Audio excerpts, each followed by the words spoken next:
Good morning, everybody. Actually, good afternoon, everybody. Welcome to the Golden Resurrection session. This is the conclusion of 9 weeks of Wulong, most of which was in the Cliff Tea area. Today, I'm going to try and pull together all the strings of what we've talked about and kind of wrap it all up as neatly as one can wrap up a complicated subject like this. So without further ado, let's go ahead and get started directly. There's one theme for today aside from a wrap up, and that is I'm going to walk you through process. I waited till week 9 to walk you through process because there were so many other important issues to talk about the Cliff Teas. But at the conclusion of walking you through, here's what you should take away. If you think you can just go into any shop in the world and describe what you want for a Cliff Tea and get it, and use a common name, by the end of this discussion, you'll know that's not true. So what is the process?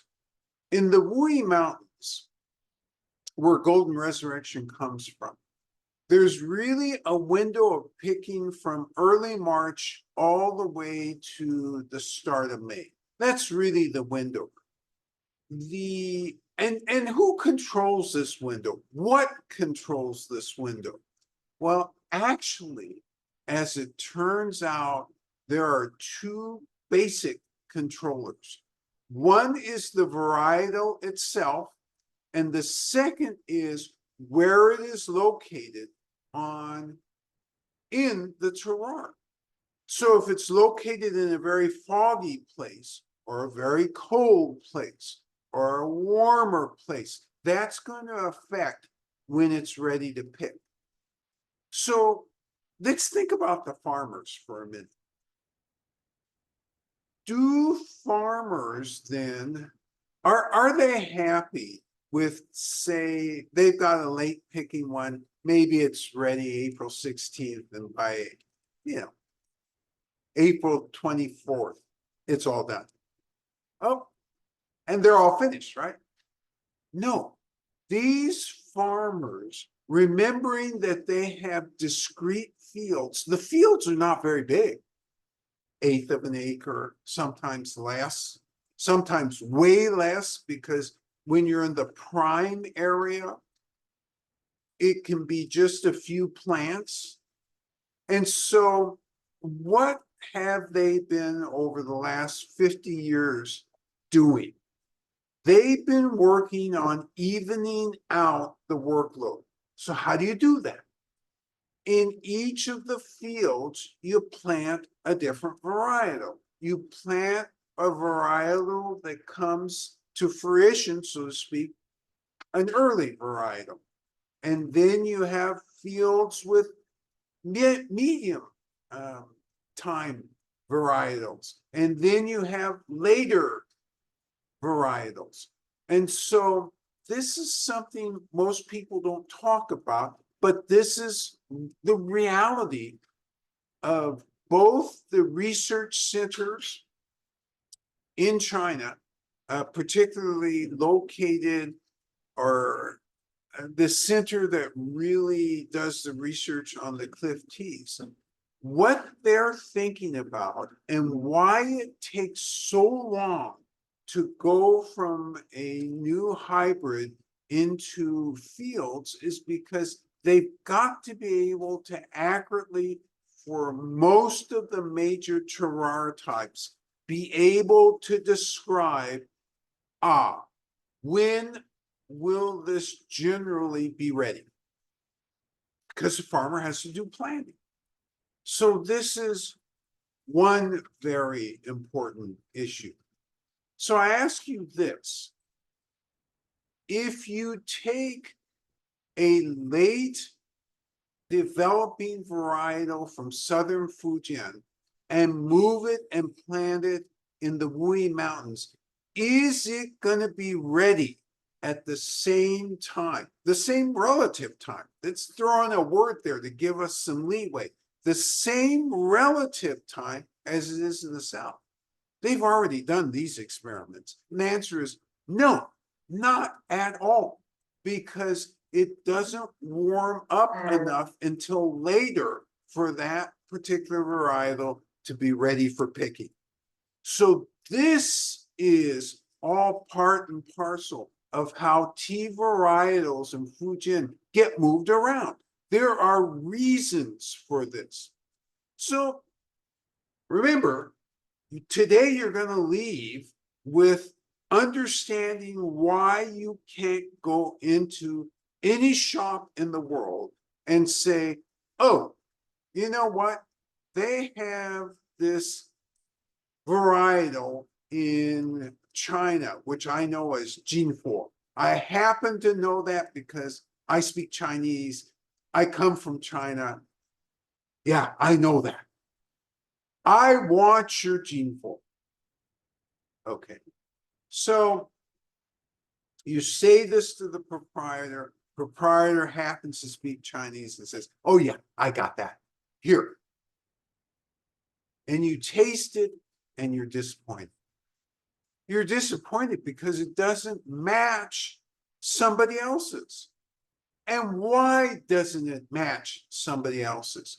Well, within the Wuyi Mountains, there are different zones, there are microclimates. So these things are coming to picking at different times.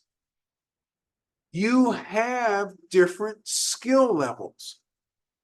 Therefore, these names don't mean anything. They really don't. The other thing is, and this is really, really important, and this goes back to actual processing. So, selection of hybrid, which field, what's the microclimate, and what's the approximate schedule. They don't want you to go to an augury and consult the augury and come back with a date, March 13th. That's not the question. The question is, relative to other varietals, relative to the positioning, is it going to be earlier or later? There's so much variety within a varietal that there's not going to be one single day that they can pinpoint. Well, last year it was March 16th. Why isn't it going to be March 16th this year or 17th? No. But they will know that, oh, compared to other varietals, which I know always come sometime later in April, this is a safe bet for sometime earlier in March. Therefore, I'm going to plan from a picking perspective to have pickers ready for this field in March, mid-March, somewhere in those date ranges. And I'm going to have these same pickers come back and pick another set of fields because I have a different variety. So this increased the number of varietals within the Wuyi Mountains because farmers were trying to figure out, how can I make my schedules better? I don't want everything happening all at once. I want order. I want to be able to get the pickers in here at different times. So you got the microclimate. You have to plan for the varietal. You have to plan for the microclimate. Remember, we talked about that cold, foggy, wet, drier, more rocky, less rocky. All of these elements go into farmer decision and thus execution of the tea. And execution of the tea, that because it goes down to this level, if you have a high level farmer and they're not of the LCS ilk, then what they're going to do is pick at the appropriate season, process and hold until they have time to get back to that specific area's microclimate. All right, let's back this up and get in even more detail. We're going to really, really, in quotes, be in the weeds today. What if I have a varietal that I plant in one part of in the mountain, and then 6 miles away, I plant the same varietal in that position? Are they, in a relative sense, going to come up at the same time? Be ready for picking is really what I mean. And the answer to that is no, because there's so many microclimates, and most of these varietals aren't plantation. If you have plantation where you look on the field, you can't see the ends. Oh, okay, we're doing industrial tea farming. And in industrial tea farming, you need flat, you need a steady climate throughout the whole area, and you need generally 1 or 2 reliable same time varietals. That's what you need if you're going to be most efficient from an industrial point of view. Remembering what we're talking about here is in the mountain. There is no industrialization. Now, I'm going to back that up. Let's back up just a brief second. There is very little industrialization, would be the absolute accurate thing to say.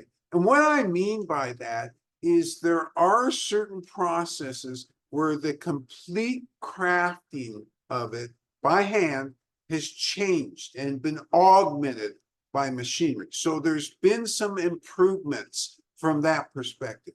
But I do not mean that there is industrialization in that area, that you can have, fields where you can't see the end of them. They're all tiny fields.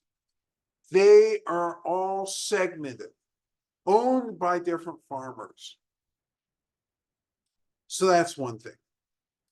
When you're processing, so let's start to go through the steps, and I'm going to keep shifting back and forth because remember, I have to convince you by day's end that names don't matter. They really don't. So what does everybody do? They pick at the appropriate time. What is the appropriate time? The appropriate time is when you have 3 to 4 leaves that are developed in ratio to each other in a certain way. Is that ratio absolutely ironclad and the same for every single farmer? No, it is not. However, there are some generalizations that can be made. You're either going to get a 3-pick or 4-pick. Okay, every farmer does that. No exceptions. Size ratios can matter. And they do matter, actually. And they can differ. And they do differ. When you bring it in, no matter what, you have to do something. And the first thing you have to do is wither in the sunlight. Wither in the sunlight. Okay. What if it's strong sunlight? Well, you wither twice then. Why? Because strong sunlight, if it's there for too long, it burns it. So actually you wither short, bring in, rest, cool down, too hot, then get back out there. If it's weak sunlight, then you tend to wither longer and maybe only once. Counterintuitive, right? So these are things that the farmer is thinking about. What if you wither just a short time. And you cool it down. The leaves, if they are the wrong size, if they haven't been picked properly, if they're too tender, for example, too small, the aroma will be green and the taste, the end result is going to be likely to be bitter. Ooh, we don't like that. So we don't want that. Well, what if they're too big and too weak flavor? Do we like weak flavor? Oh no, we come from the school of strong flavor, hearty flavor. So the farmers from the beginning are making these type of decisions, small plots, different varietals.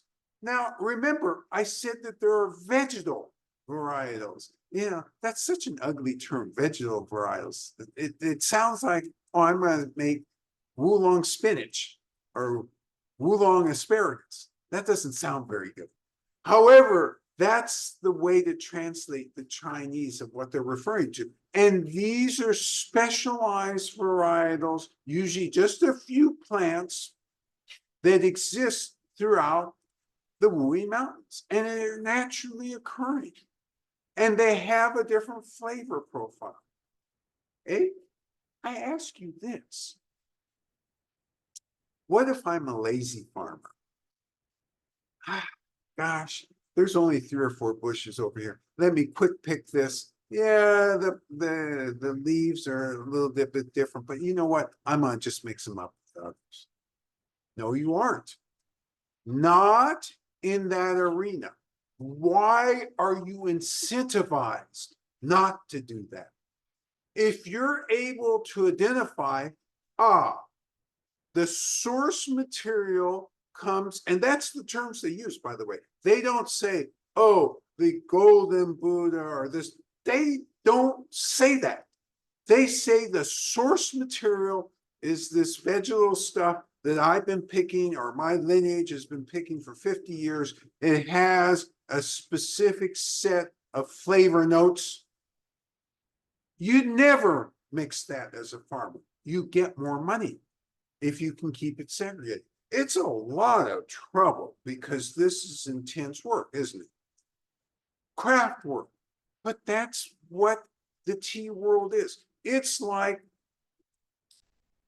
trying to ask somebody to paint at a very high level. Yeah, that's a lot of trouble. Takes a lot of training, years of training, and you got to be creative. I mean, there's a bunch of things that go into it. We, as consumers, can look at that, oh, God, that's beautiful or interesting or creative. We can't complain, oh my God, that took so much trouble. Yeah, it's beautiful, but it took so much trouble. It's the same concept with the cliff teas. Yes, they are expensive. Yes, they take a lot of trouble.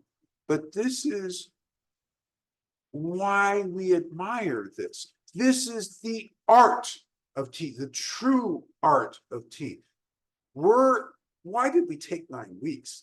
Because we're working where the artists work. So let's continue. Sunlight, wither, you cool inside, then you got to make green. Make green? That doesn't sound very good. Are we having salad?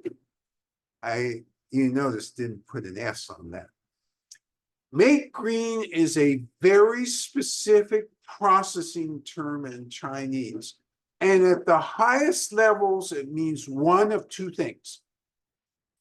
That you're taking the leaf and you're shaking and trying to get a certain color configuration on the edge because you're oxidizing, you're trying to get the edges to oxidize. You're also trying to get a certain look and feel and smell in the center.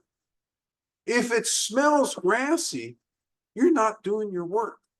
If it starts to have hints of orchid, hints of floral, hints of sweetness. Oh, you're doing your work. So that's one way of making the green. I said there's a couple ways, but let's not go to the second way yet. When you're making the green, do you do it just once? No, you've got to do it over an 8 to 12 hour period. So this is detail work, it's slow work, and you have lots of stops. And in between, you have lots of rest. And when you rest it, it, in quotes, recovers. They actually have a term in Chinese as if it were sick before, and then it comes back to life. And that's because okay, so you're going to ask me, I already sensed this through the airwaves. Don't kid me, John. How can anything in the world come back to life? And you would be right to ask that question, but I do actually have an answer. And that is the water in the leaf redistributes. Because as you are trying to get oxidation and control oxidation at the same time, water goes to different parts of the leaf. You let it rest a bit, the whole leaf evens out the water, it, in quotes, comes back to life. It's the most bizarre thing. If you haven't seen it with your own eyes, you think he's lying. I was gonna ask, have you seen that? So you've Yes. seen like the before and after? Yes, I've seen the before and after many times. And it's always so much fun because you see this mess of leaves and you know, okay, I'm gonna come back in 20 minutes and it's gonna be not such a mess of leaves. They're gonna be actually, hey, they're coming back to life. Wow. And so then you go through the rolling again because you're at each progressive shaping and shaking, you're reducing moisture, aren't you? And as you reduce moisture, there's less chance to, in quotes, come back to life. Remember, 8 to 12 hour period. So by the end, there's no more coming back to life. You're just in the figure you're going to be in. All right. So after making the green, oh, wait a minute. I said there's two ways. There is a very complex way that at the highest levels they use. And actually, it's really weird. They fill both their hands with leaves, and then they have a way of rubbing them together. Now, if it were Americans, say like me, I would just take these things because I'm always in a hurry and I'm lazy all at the same time in discussion. Well, nobody's looking. Hey, I made the green. No, I didn't. The green, they have a certain pressure, and they do this when they do it that way over a 6 to 12 hour period. That's a lot of work. Under what circumstances might they use that instead of the shaking? They would use that if they had vegetal varietals. They don't have much. And so they want each and every leaf to discreetly be handled in the top manner possible. Because at the end of the day, when that stuff goes to market, oh yeah, this is going to Sophie's. And you know, they're picky there. And they're going to want best flavor. They're going to want best look and feel. And we can't trick them. You know, no bait and switching. And actually, when you're in the tea market in China, people in the know what to look for the tea that's been specially handled. The first thing you look for is, does it cost a mortgage? If it costs a mortgage, then, oh, I'm in the right store. I know where I should be. So that's the making the green. After making the green, you fry. And you fry at a hot temperature. Well, what sort of a hot temperature? What, 40 degrees? Oh, that's not very hot. Maybe 200 degrees? Not hot enough. How about 300 to 400 degrees? And there's many different ways of frying. I'm not going to go through all the ways. Usually at the most traditional, they're doing it in a walk with their hand, but there are also some rotating machines that they can use as well, but the quality is going to be different. And after you do that, you cool it right away. And you're thinking to yourself as a farmer, gosh, I'm making a lot of progress. How many more steps? Let's see, I just went through 6 steps. Oh, I only have 20 more steps. Maybe I'm not making a lot of progress. It's taking a long time. And we're still only on the first day. And it's taking a long time. So, are we done? Can we go to the next step? And the answer is the next step is to refry and recool. So I ask you this so that you're really, really, really clear. We've talked about outside the mountain. We've talked about half in the mountain, and we've talked about fully in the mountain. Would they do this outside the mountain? And the answer is no. They wouldn't refry. Too much trouble. Hard. Takes a long time. They don't have the skill level. In the mountain, they're refrying. They know that they're trying to get more of that floralness. They want good aroma. They want that gassiness of green bitter all gone. Don't want that. So they refry, recool. After they do that, then they do something called water roasting. Now, this is the most poorly translated term in the whole world. I see it all the time. Yeah, they're going to go water roast. And you're thinking to yourself, okay, water roast. What? I'm going to build a bamboo fire, charcoal, put a pot of water, I'm going to throw the leaves in? That's what it sounds like. There is no water involved in this process. There is removal of water from the leaves, but there is no water as you're roasting. You roast at a relatively, to start with, high, and then low, and then high temperature. It's 3, all within 10 minutes. What in the world can you do in 10 minutes that would be worth doing? You can stabilize the tea. This is what, in quotes, water roasting does. And the water being referred to here is the water drawn from the leaf. You're stabilizing it to get it down so that there's no more than 30% moisture left in the leaf. You stabilize it that way. This sounds like I'm triaging at the hospital. I got to stabilize this patient. No, borrowed terms. What you're doing is you're stabilizing the leaf as a farmer so that you're done with day 1. But if you start on the process of roasting, what happens is new tea comes in. You can't get to it. So you have to put it in the stable condition so that next month, and you label everything, now came in this day, it's from this varietal.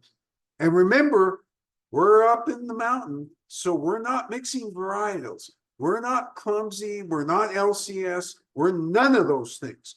We are real farmers who love our customers and love our craft. After it's stabilized, the farmer's not going to come back to this until the end of whatever it is that they're going to be picking. And, you know, it's funny.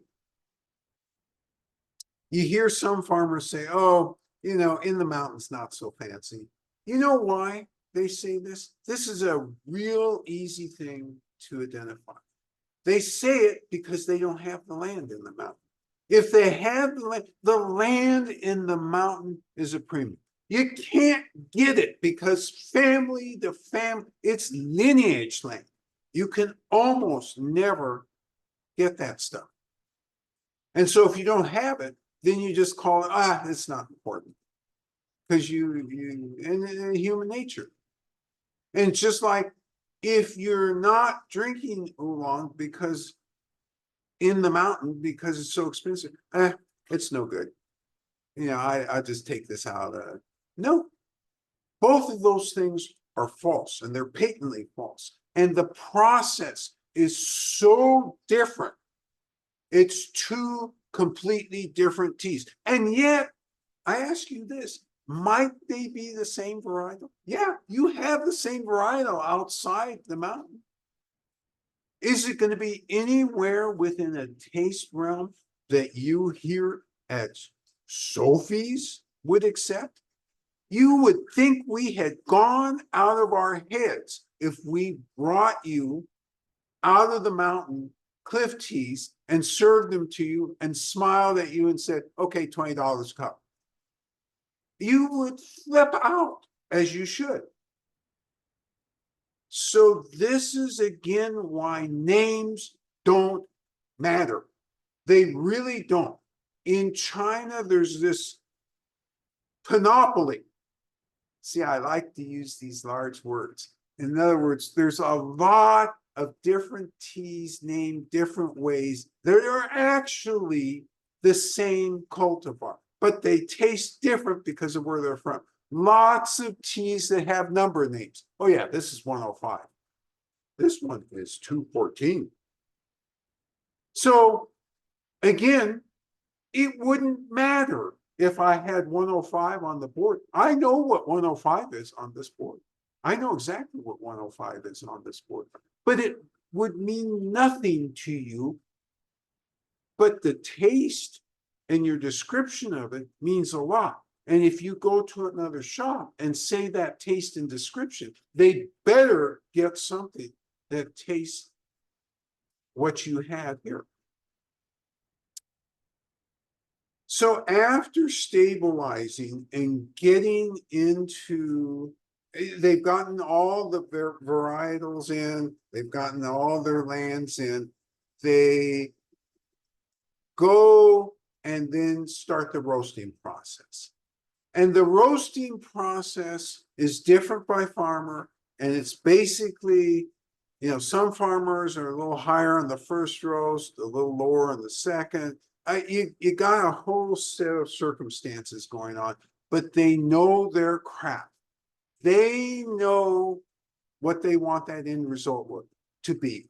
And what else do they know? They know what went into it. Oh gosh, the crop was late this year because we didn't get rain. And therefore, it came out late. Let's see, when that happens, past experience tells me I got to roast this at a higher temperature in order to achieve the style that I want. So all of these things, which are in quotes, intangibles, go into this decision. Are they really intangibles? No, they're intangibles to you and I because we're not out there farming. But they're not intangibles to the farmer. They have the experience of how to deal with this. These. So I've walked you through the box of experience, a processing experience, I should say. And now you can see that, okay, here's why names don't matter. Because I need to know other things. I need to know where this is coming from. I need to know what sort of microclimate. And as you start to taste and recognize microclimates, okay, this proves to me I'm in the right place. Okay, we started late, and so I'm running late. Nonetheless, as thirsty as you are, I had to go through that so that, because this is all part of wrapping up, and I really, really want you to leave this 9 weeks. Well, you're already in the top 1% in the whole world, including in China, of understanding cliff teas. And I want you to leave with this full mindset of why these things are important. On the other hand, if we don't demonstrate and have you taste and then share with us, the tea master will be unhappy with me all day. This is a huge, Just one day? aha, very good point. For several days. You remember last week when you didn't let everybody try that? I will hear that for a long time. So it is my great pleasure to bring the horse-driven tea master. Quick, sit here. Where the horse? I could. Hey. Oh, you forgot, I'm a luminous. Luminous, oh yes. How could I forget? Yes. Okay, today, yeah. So also we do, so Oolong. Quite a bit, okay. This is small size, this is medium large. Okay, John. Same tableau as usual. Gonna use a 16-ounce Yixing. This is what they would use in China if they were in the Wuyi Mountains drinking cliff tea. But again, we've done this big size for Americans. Principles are the same though. You keep everything hot. She drew 200-degree water, is pouring that over. And she pours it both over and in the pot to get it started. This is the only type of tea that you absolutely must brew color.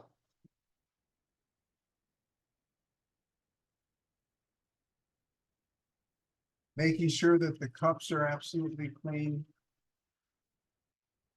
and heated. So we're going to use 200-degree water. Pots will be free of any leaves or leftover things. This is 6 grams in your packages. You put those in the Yixing pot. Shake the leaves, heat them up. Smell to make sure that we have what we think we have. And we're going to set the timer. So the Yixing pot is 3 minutes. Ceramic. 3:30. Ceramic is 3:30. Whoops, we haven't poured the water in yet, so we haven't started it, although I attempted to. And the tea master is pouring from a kettle with a spout so she can control where it lands in the pot. You don't have to do that. It's nice to do though. And it's part of the total process of making this tea. All right.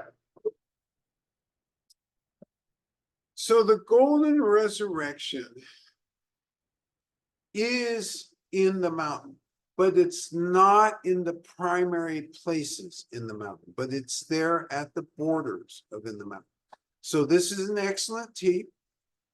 And from a price perspective, the difference between this and the primary places, there's probably a tenfold difference. And that's normal because you would expect in the very best microclimes, the very best terroirs, particularly soil and minerality terroirs, it's just going to be more expensive. And that's just how the market operates.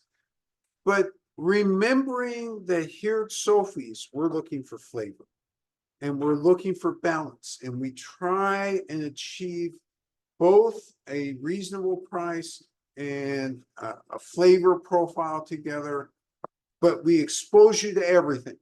And that's what this 9 weeks has been about. We've exposed you to everything. We've given you context in a way that very few can actually give you context. We've given you history in a way that very few can explain in an integrated manner the history. And today, we have really dispelled this myth about, well, if I have the name, I'm going to get the flavor. And the answer is no, you're not. The name and the flavor are not related. These are single source, and all of the people in the tea business in China refer to where is the source material from. That's the question they ask. They don't ask, what's the name of this? They don't care, frankly. They know it's from the Wuyi Mountains, so they know it's going to be good. They know it's from within the mountains, so they know it's going to be special. But they want to know which part of within the mountain, because every depression, every peak, they all have characteristics. And within the tea industry itself, those characteristics are well known. And that's why, as a top buyer in China, the top buyers in China, they go to their tea masters and the tea owners and ask them, can you get me? And then they'll name the profile that they're looking for. And the owners go out and get it because they know exactly where to look. Okay, 3 minutes has passed. Tea master, not in a hurry. Completely in control, graceful, not even one drop wasted. See, that wasn't a wasted drop. She was seasoning the other pot. And look at this beautiful result. Amber, red in it. It's beautiful. Let's enter the quality arena. For oolongs, what that means is at 200 degrees, we have to have an inhalation. We don't take a slurp of this. This is consumed slowly. It's very hot.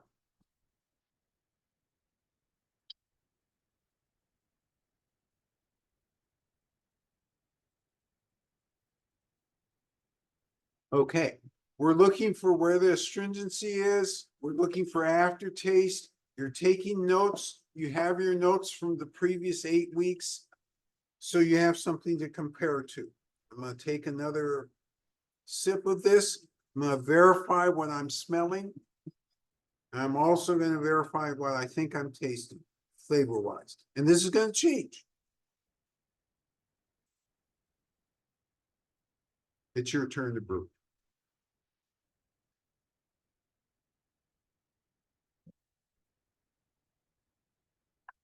So package number 3, labeled Golden Resurrection. It's pre-measured for 6 grams. Set your timer if you're using a niching pot for 3 minutes. You're using ceramic, 3 minutes, 30 seconds. Make sure whatever you're using is thoroughly cleaned and ready to go.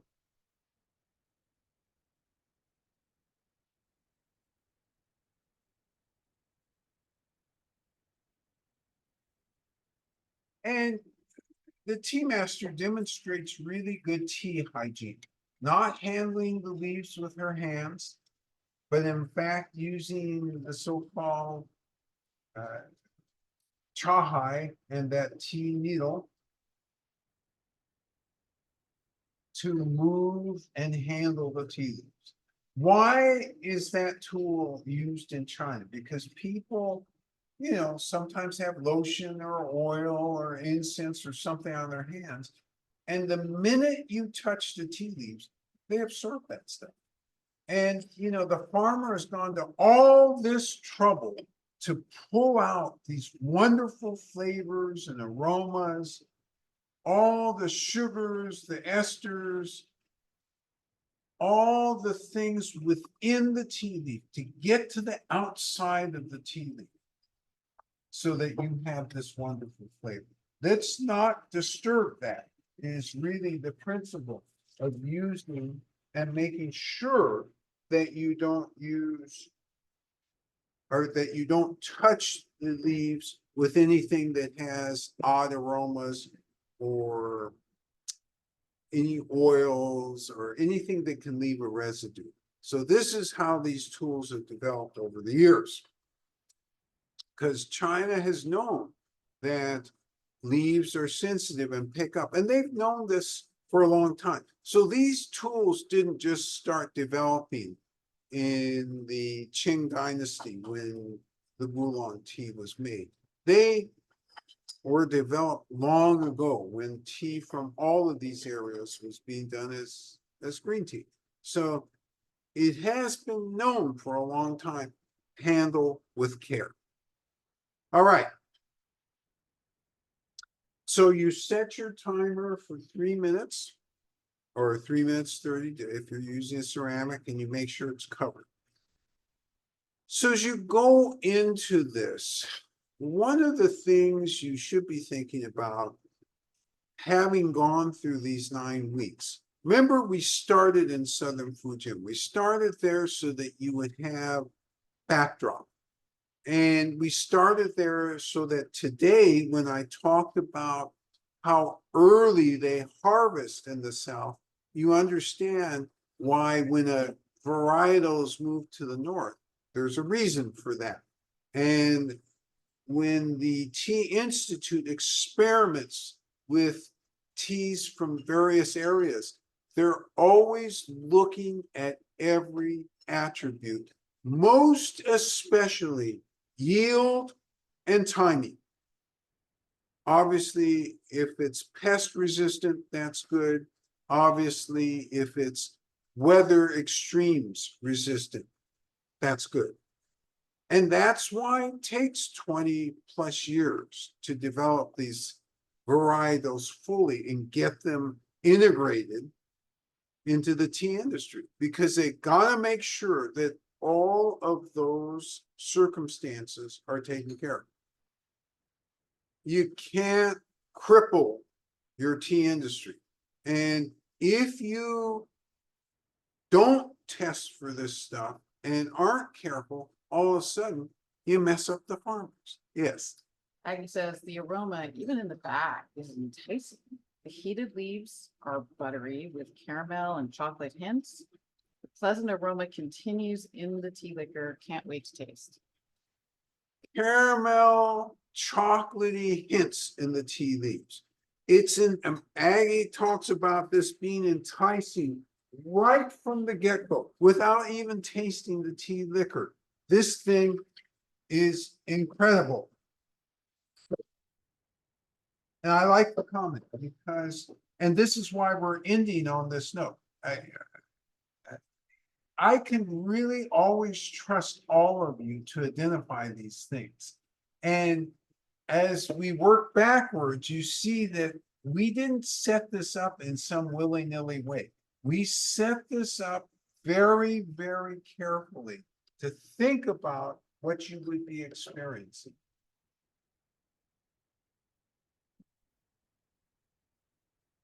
All right. So your timers should probably have gone off. With care, you're pouring out. And remembering this is a 200-degree inhalation, you're taking great care because you don't want a burnt tongue.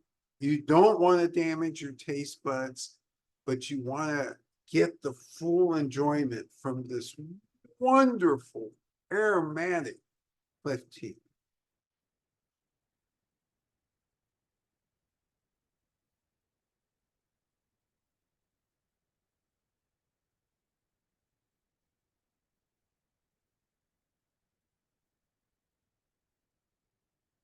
So take your time. There's no need to rush.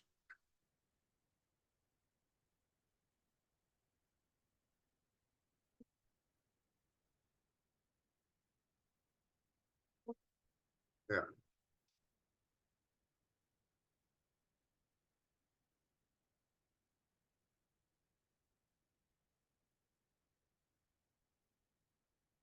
So while you're thinking about this, we will be going again, and oh, a couple things. Let me give you a report on where we are for the team memberships. So for those of you who've signed up, we're still in the process. We finished outlining what the tea tastings for the first half of the year are gonna be. What we haven't done yet, but we'll do by days in today, is create the packages, not create the packages, but create the concept packages for what all the teas are gonna be next year. So that's where we are. We're hoping, this is Saturday, we're hoping by next week, end of next week at latest, to be able to make this available for you to pick up or to send out. So that's kind of where we are. I know some of you are planning to travel during the holidays, and that's one of the reasons we're trying to be very careful and over communicate of what we're doing. Because if you're not going to be around, we don't want to send you the tea. Yes. Aggie says, I'm having trouble identifying what I'm tasting, but I like it. Okay, love this. This is the words of a master taster, because Aggie doesn't say right away something that just comes to her head. Instead, she says, I like this. I can't tell you exactly yet what it is, but boy, oh boy, whatever it is, I like this. Jen says, this tea feels light and juicy for Wulong. I get an initial vegetal presence with the tea liquor, and then a lighter roast shows up at the back of my tongue. So Jen talks about this being a lighter roast tea for her. She has a vegetal, she detects an initial vegetalness, and then at the end, a lighter roast. Why do I like this comment? You look at this thing and your eyes deceive you. You think, oh, this is going to be huge. This is why you always have to do what Aggie did, which is, okay, I'm going to take some steps and parse this because I know I'll get it. I just have to take the time. Yeah. Peter says, it's thick, coating, a floralness up front combines with the minerality to make it juicy, but not too juicy, or that would also grow tiresome. Peter talks about this being thick, dense, coating. And he also talks about a floralness. And what was that? Lending itself when it combines that's right. minerality to juiciness is his interpretation of how you get to juicy. Look at how Peter got to the level of juiciness. This is so clever and so good, because he says, he just doesn't say, well, this is a juiciness I like. He thinks about, well, what flavor is influencing that? Or what feeling in the mouth is influencing that? And he nails it. Minerality. The minerality causes just the right amount of juiciness as a reaction. Great catch on that, Peter.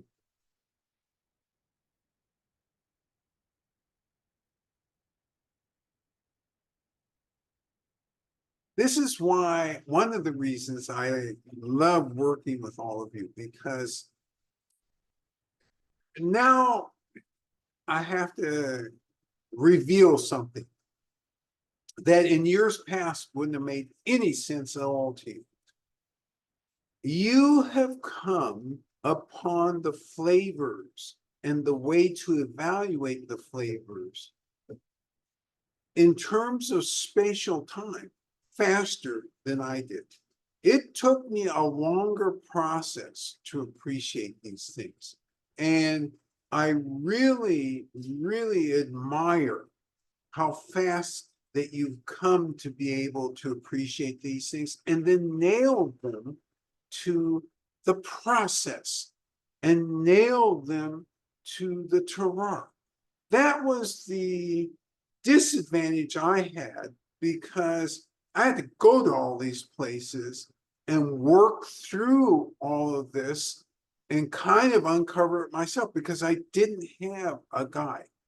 The best tea owners, the best tea purveyors better be guides, because if they're not guides, you're in the wrong place. Aggie says, you trained us well. And Jen says, well, John, we've had your and Xiaobei's sage guidance. Ah, thank you very much. Thank you.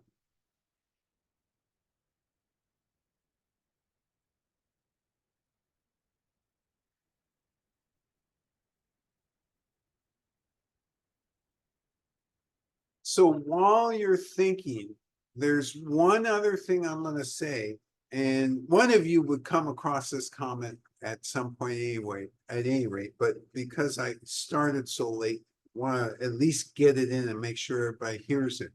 And that is, when you think about an opening round cliff tea to give somebody, a guest, a friend, this is and you're trying to make them understand, well, why do I like cliff teas? This is a great starting tea because it catches so many of the characteristics. It is not obscure. It is not extreme. It's mellow. It's a really good opener for the discussion. Why should I be drinking cliff tea?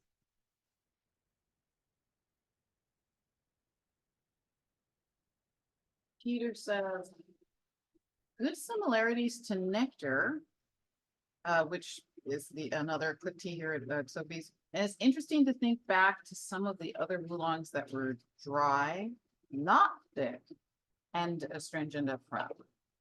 Oh, this is a really great comment. So Peter has gone back to his notes. We did nectar a couple of weeks ago, and he compares it to nectar as being a little bit similar, and not the same, but a little bit similar. And then talking about earlier cliff teas that we had as being less dry and That were dry but less thick. I'm sorry, that were Yeah. dry but less thick than this. And I love this. And this density is easier for what we find is that this density is easier for newcomers to appreciate. The dry and less thick, and that takes a little bit more developed palate. And when I think of what the whole scope, and if you go back to your notes about Genesis, this one has some outreach there from my perspective. Yes. Jen says, funny, for me, this Wulong is interesting to have as a finish in the series. Curious what led you to choose this one. You just said what I was going to offer, that it seems like a good cliff tea for someone who is not a Wulong connoisseur. Ah, okay. So Jen has asked the question, why in the world would we wait till the end of the series to put this great opening tea? And there's a reason. You didn't have perspective the same way that you have today. Today, you can look at this and you can agree with me because it's like, yeah, I've been through now this whole series. Whereas if we had started with this, no perspective. And if I had reminded you, maybe today, if we had done chimerical phantasmagoria, I said, do you remember when we did? And maybe you would, and maybe you wouldn't. You remember those teas because of where we put them, and you will never forget this one, even though it's the entry tea, because of where we put it. Great comment, though. Peter says the tasting aspects are more apparent to me than the energetics. Oh, this is a great comment. Peter identifies that the tasting aspects are much easier to grasp, much more apparent than the energetics. I love this comment because even I did not get around to the energetics. And usually I talk about that at some point. So yes, when you have less appearance of energetics at the beginning, that tends to go with thick, that tends to go with mellow. However, that being said, you wait a couple minutes, there are energetics on the way. Yes. Jen shares, I will say, as I'm getting down into the cup, the tea is changing. Much more significant drying and more prominent roast. Ah, okay. As Jen goes down the cup, the tea is changing. More drying and more prominent roast.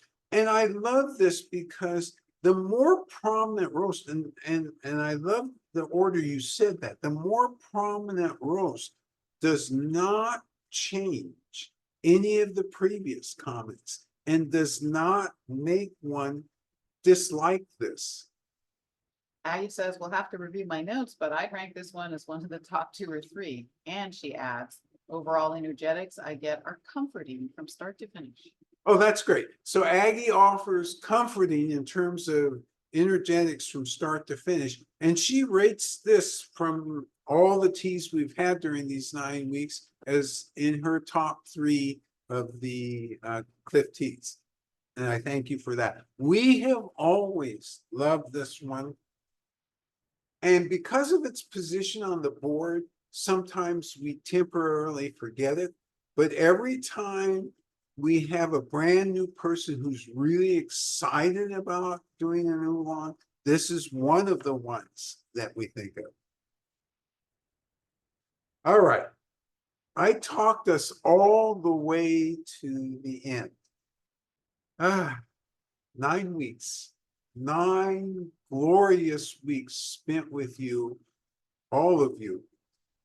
And all of you during this time, I appreciate the effort you've taken.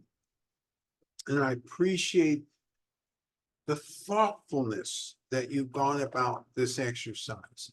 And as I said, you know more than 99% of the rest of the world in terms of Wulong Cliff teas. You now have a very firm grasp about why names don't matter. And now you have kind of an order of how you might introduce people to Cliff tea. I salute all of you. Wonderful, wonderful working with you. Yes. Jen says, wait, I can't go without noting the Freudian slip from John earlier, referring to the Wuyi Mountains as the Wulong Mountains. Well done. Yeah. Yeah, I thought about that when that happened. That just came out at no control when I mentioned the Wulong, or I was about to go to the Wulong Mountains. Yeah, Wulong for me. I love Wulongs from other places, but I am in love with the Wulongs from the Wuyi Mountains, without question. All right, so what are we going to do next week? That's a really good question, since I haven't put it in on the website. It will be on the website by the end of day. Next week, we start a 3-week series on yellow teas. And if I remember right, we start with standing alone. Actually, it's called stand alone. And then we work our way. We try and do a yellow encore. Oh, it is called encore for the second one. And hopefully we can have poise and be poised for the third one. Oh, the third one is poised. Your responsibility is this week. Be healthy. Be happy. We're coming into the holiday seasons. Love all of you. Take care now. Bye-bye. Take care, folks.